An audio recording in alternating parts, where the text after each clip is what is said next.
The next part is setting up Kafka on your local. So we'll be using Docker for running Kafka broker on our local.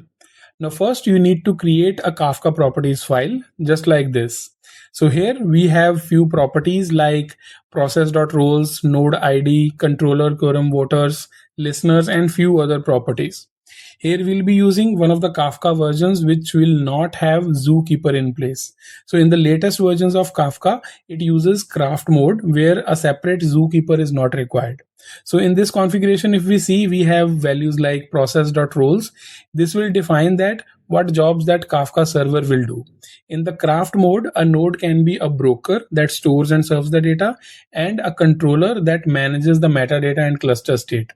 A controller was earlier the responsibilities of a zookeeper, but in case of craft, a separate zookeeper is not required. So here we have defined both. That means our Kafka broker will act as both controller as well as broker. Now similar to this, we have few other configurations. Let me know if you need to learn this, then we can have a separate video on explaining the same. I'll be sharing this configuration with you so that you can also use it to configure Kafka on your side. Now the next step is to run the Docker container.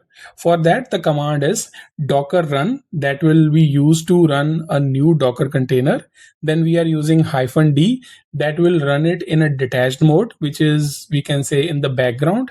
Then we can provide name of your container using --name attribute. And after that, we need to also do the port mapping. So here we are mapping the port of container to the host port as 9092. Then we need to mount that kafka.properties file from your local host where you have created to the container. So the Kafka runs using your custom configuration. On the left hand side, you will provide the host path. On the right hand side, you will provide the Kafka path where it will be mounted to. Then we use the image name, which is Apache Kafka, and version is 3.9.1 that we are using. Now after executing this command, it will start a Docker container on your system. And if you want to check, you can use docker space ps command to see if that container is running or not. Now, after that, we can also use one UI tool, which we will be using to see all the messages which are getting created in all the Kafka topics. That tool that we are using is Kafka Drop. So we'll use Docker again to set it up. Here in Kafka Drop, we'll just tell where our Kafka broker is running, that is localhost, and the port 9092. Similar to the earlier command, we will again use docker run command to run the Kafka Drop image.